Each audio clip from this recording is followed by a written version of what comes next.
Olá, sejam bem-vindos ao canal. O meu nome é Rodolfo Esperidião, eu sou consultor de investimentos CVM e hoje nós vamos dar continuidade à série de vídeos onde a gente investe apenas R$ 100 por semana em duas carteiras de investimento com diferentes abordagens. Uma carteira para aposentadoria por longo prazo, maximizando o retorno. A segunda carteira para o médio prazo, mais focada em dividendos, para aquela pessoa que quer algo para 5, 10 anos talvez. Pessoal, sem mais delongas, vamos aqui para o nosso aplicativo Gorilla, né? E antes que eu abra as carteiras, para a gente ir para os investimentos em si, de fato, né? Surgiu uma dúvida interessante que me perguntaram, que é o seguinte: você mostra duas carteiras, uma de longo prazo, uma de médio prazo. Eu devo fazer duas carteiras para mim também, ou como é que funciona, né? E aí, é claro que você, com aconselhamento, você deveria ter um aconselhamento para pelo menos entender qual é o seu objetivo de fato. Porque dependendo do seu objetivo, pode ser necessário uma carteira ou mais. Como assim? Se eu sou uma pessoa só, solteira, ou uma pessoa casada onde os dois cônjuges têm por objetivo acumular patrimônio para viver a velhice bem, talvez seja o caso de ter só uma carteira de aposentadoria. E aí você não precisaria ter uma outra carteira para nenhum outro objetivo, se for só esse o objetivo de investir. Mas talvez, quando vocês tiverem um filho, vocês queiram ter uma carteira para pagar a faculdade do filho. E aí tem que ser poderia ser uma carteira separada, não necessariamente precisa ser, porque o prazo é determinado, é um negócio mais para curto prazo, menos prazo do que uma aposentadoria, né? E aí talvez surja a necessidade de você ter uma carteira a mais. Mas o objetivo do canal aqui, ao mostrar duas carteiras, não é que você faça as duas, ou que você siga as duas. O objetivo é que você crie consciência de como é diferente, dependendo do prazo, como você pode investir diferentemente. É claro que você tem que fazer a sua diligência e pesquisar quais produtos são mais adequados para você em cada contexto, tá certo? E aí vamos aqui para a carteira de aposentadoria de longo prazo, que é a carteira de máximo retorno, né? A gente vê que ela já está com um retorno legal, apesar de que isso não tem nem prazo ainda para ver isso, né? A gente vê aqui também as nossas posições, né? Tá oscilando, tem coisa que dá uma subida, coisa que dá uma caída, e é assim mesmo, isso é normal, tá? Vamos fazer o cadastro da transação dessa semana. Eu peguei aqui a carteira, vou pegar aqui o investimento que nós fizemos, né? E o investimento dessa semana, a gente volta a investir numa carteira, num ativo do exterior, uma ação, certo? Mas não é qualquer ação, é uma ação bem interessante. Eu vou colocar aqui Offshore Ações, que se chama GRMN. Garmin. A Garmin é uma empresa suíça que tem as suas ações negociadas na Bolsa dos Estados Unidos. Então, isso é uma outra dúvida que surgiu no canal, é o seguinte: mas se eu compro ações pela Charles Schwab como eu compro, eu tenho que mandar o dinheiro para fora e estou investindo nos Estados Unidos. Eu estou sujeito à jurisdição do governo americano. Verdade. Mas quando você compra, por exemplo, uma Garmin, que é uma empresa suíça, você diminui um pouco isso, porque você está comprando uma empresa que funciona na Suíça, certo? Então você já está tendo aí uma diversificação internacional. E você também poderia, não tem impedimento nenhum, que utilizar essas empresas brasileiras que compram ações fora do Brasil. Não BDRs, mas empresas brasileiras que compram ações fora do Brasil. Tem a Nomad, tem a Avenue e tem outras. Beleza? Nada impede. E é até mais fácil o processo para quem não está tão familiarizado com investimentos fora do Brasil mesmo, né? Eu fiz um vídeo sobre isso, e se você tiver mais dúvidas com relação a esse assunto, você abre o vídeo aqui no card e dá uma assistida lá no vídeo que explica isso bem detalhadamente para você entender. Vamos à Garmin. A Garmin é uma empresa suíça, como eu já falei. Ela foi fundada em 1989. O interessante é que ela foi fundada nos Estados Unidos por dois americanos e depois ela transferiu, vamos dizer assim, mudou sua sede para a Suíça. Por questão, eu acredito, né, de jurisdição, de imposto e tudo mais. E aí ela está sediada me ajudem aqui, né, Schaffhausen, na Suíça. Isso é um ponto interessante. porque a gente está investindo até agora, a gente investiu em empresas brasileiras e americanas, mas agora a gente está investindo em empresa suíça. Então nós já estamos em 3 países nessa carteira, sem nenhum esforço e com apenas R$ 100 por semana, o que é muito bom, né? Segundo ponto, primeiro ponto é esse, né? Segundo ponto, ela é uma empresa, a gente ouve muito falar da Garmin por causa dos relógios, né? O relógio de corrida e tal, o pessoal tá nessa moda aí de corrida, e eu acho isso um ponto interessante. Essa moda fitness não é algo, não parece algo passageiro. Os estudos mostram que as novas gerações estão abandonando barzinho, bebida alcoólica, e estão focando, vamos dizer assim, estão se virando, né? Voltando o seu tempo para academia, corrida, natação, triatlon, esse tipo de atividade. E a Garmin se encaixa muito bem nessa área, né?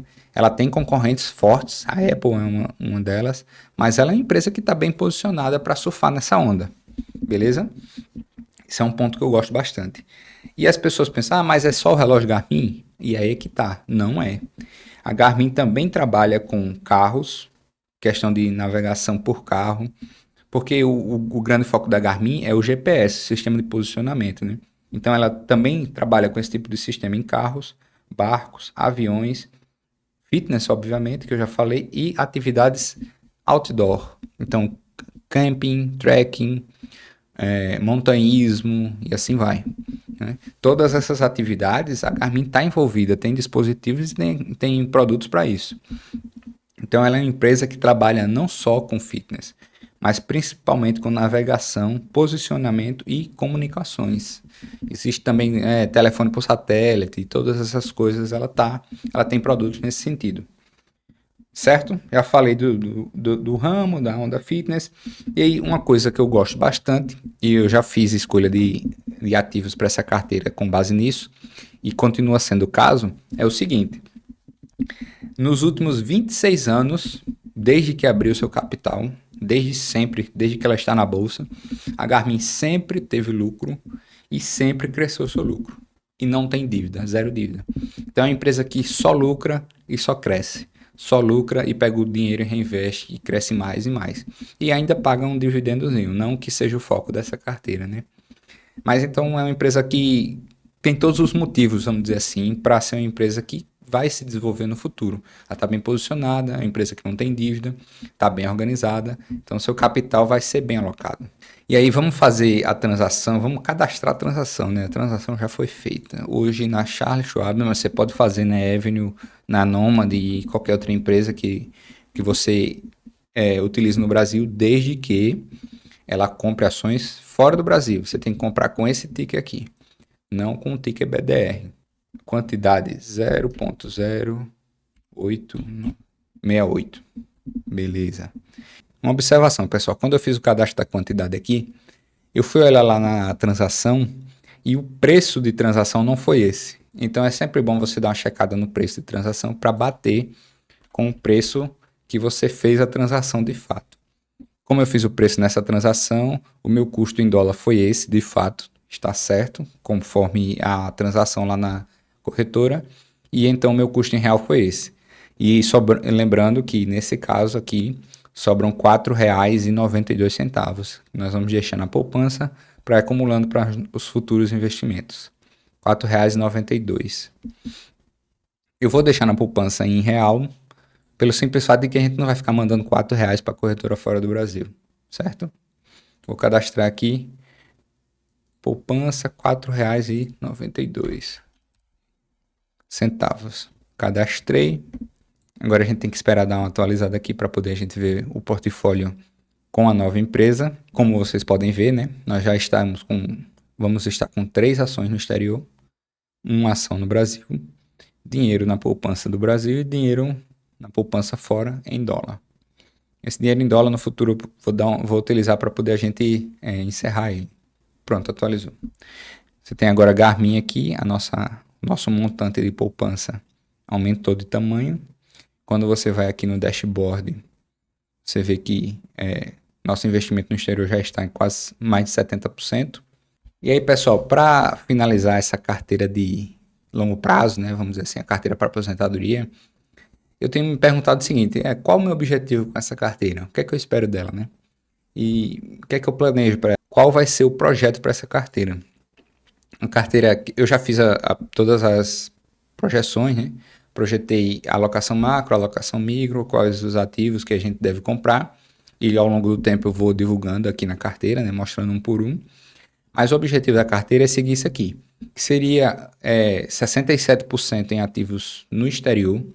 E aí eu estou incluindo ações no exterior, REITs, ETFs e qualquer outro investimento que a gente faça fora do Brasil que não seja cripto, tá? Esses investimentos serão enquadrados como exterior e vai ser 67% da carteira. 20% da carteira eu vou alocar em Bitcoin. E lembrando, pessoal, uma carteira arrojadíssima, vamos dizer assim, por longo prazo, sem necessidade de retirada. Não se enquadra para qualquer pessoa que quer, vou fazer uma carteira aqui para render muito e ano que vem eu tiro. Esse tipo de visão não se encaixa, tá bom?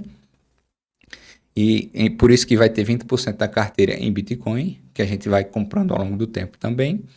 E aí, para a gente dar aquela proteção para uma emergência, para uma situação mais complicada, nós vamos ter 5% da carteira em renda fixa inflação, 5% da carteira em renda fixa pós-fixado e 3% da carteira, para finalizar, né, para completar o que faltava, vai ser em ações do Brasil, no Brasil. Ações brasileiras no Brasil. E por que tão pouco? Né? Eu vou fazer um vídeo mais completo sobre isso, mas o mercado de ações brasileiro é irrisório comparado com o mundo. É 0,5% do mercado mundial. Então não faz sentido um mercado tão pequeno, eu pegar e colocar 70, 50, 60% do meu portfólio nisso. Simplesmente não faz sentido. Por uma carteira de máximo retorno otimizada por longo prazo para uma aposentadoria, não faz sentido.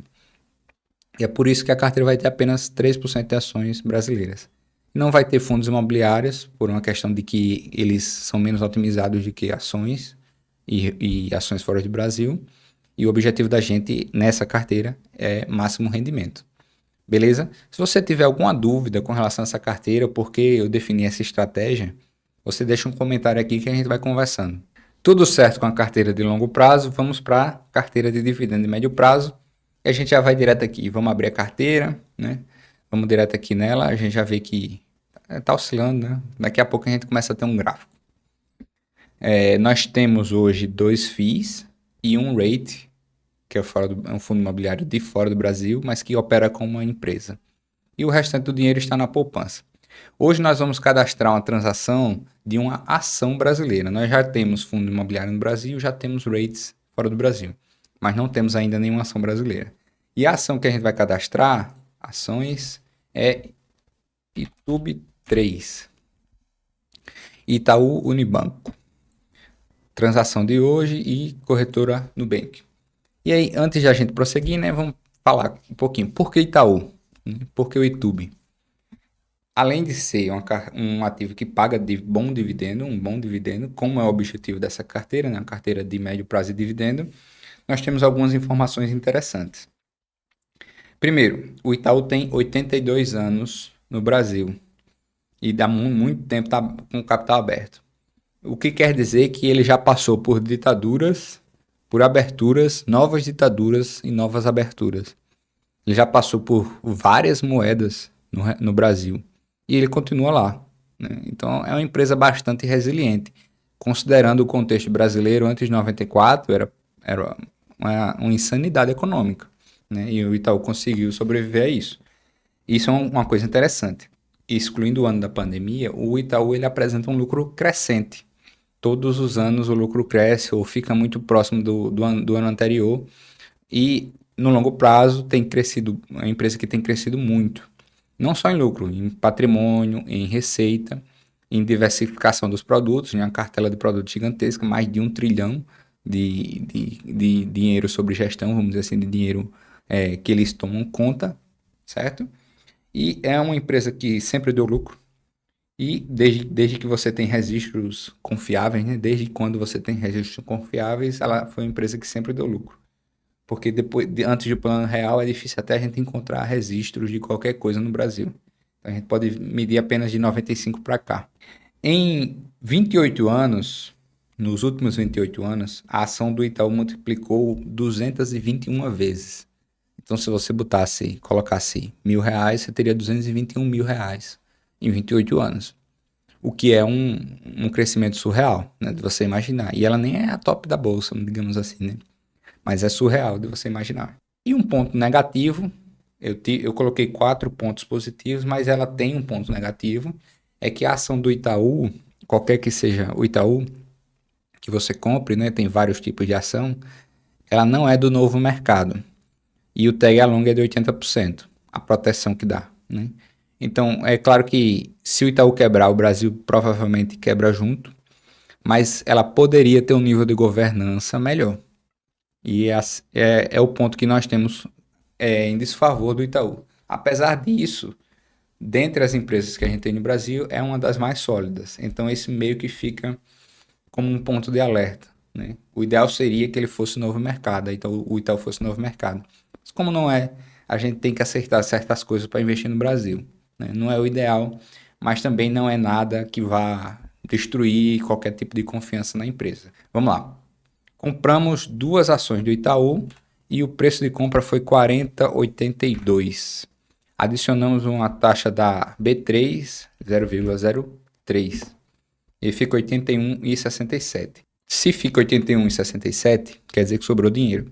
A gente tem que anotar essa sobra, né? E aqui sobrou R$ 18,33, que a gente vai colocar na poupança para os nossos futuros fundos imobiliários. Ok? Cadastrei, vamos na poupança e a gente já faz uma compra aqui na data de hoje. R$ 18,33. Cadastrar também. A poupança já tá ficando até gordinha, né? Daqui a pouco vai dar para usar esse dinheiro. Aqui, pessoal. Cortei porque demorou um pouquinho, viu? Hoje o gorila não tá tão ágil quanto antes, não. Mas tudo bem. A gente cadastrou aqui nosso Itaú, então já temos três e meia, né? 4 classes de ativos aqui. Fundos imobiliários no Brasil, ações do Brasil, fundos imobiliários no exterior e poupança. Legal? Quando a gente vem aqui, a gente já vê a carteira já bem definida. E aí, fazendo um corte aqui, né, para a gente conversar um pouquinho sobre essa carteira também. Como eu fiz na carteira anterior, eu também vou definir aqui qual é o nosso objetivo, né? O que é que eu quero dessa carteira? O que é que eu espero? Eu vou colocar aqui do lado o gráfico para vocês verem, né? Enquanto eu vou conversando com vocês. Essa carteira eu fiz uma divisão bem simplificada, vamos dizer assim, mais simplificada de como poderia ser. E seria 25% em ações do Brasil, 25% em investimentos no exterior, 25% em fundos imobiliários, 24% em renda fixa no Brasil. E aí, nessa renda fixa do Brasil, a gente vai fazer 10, 10, 4. 10% em inflação, 10% em CDI e 4% pré-fixado. E aquele 1% que, para completar a carteira, a gente vai colocar em Bitcoin também, que das criptos é a confiável, né, que eu acredito seja mais, vamos dizer assim, mais tranquila, que é para a gente ter pelo menos uma proteção caso aconteça uma situação do Bitcoin realmente cumprir a promessa e ganhar dominância mundial, né, vamos dizer assim. Então a gente tem que ter pelo menos essa proteção mínima para esse caso. Essa carteira não visa um máximo retorno, então a gente não vai colocar tanto Bitcoin assim, porque isso traria mais oscilação e menos previsibilidade para a carteira. E a gente não quer tanto isso nessa carteira, quer ser uma carteira intermediária. Eu acho que com isso, eu acredito que com isso a gente tenha conversado bastante hoje sobre as 2 carteiras, um vídeo até um pouquinho mais longo. Eu agradeço se você ficou até aqui. Se ficou qualquer dúvida com relação a essa ou a outra carteira, deixa uma mensagem para a gente nos comentários aí e a gente vai respondendo da melhor forma. Eu agradeço a atenção e até semana que vem.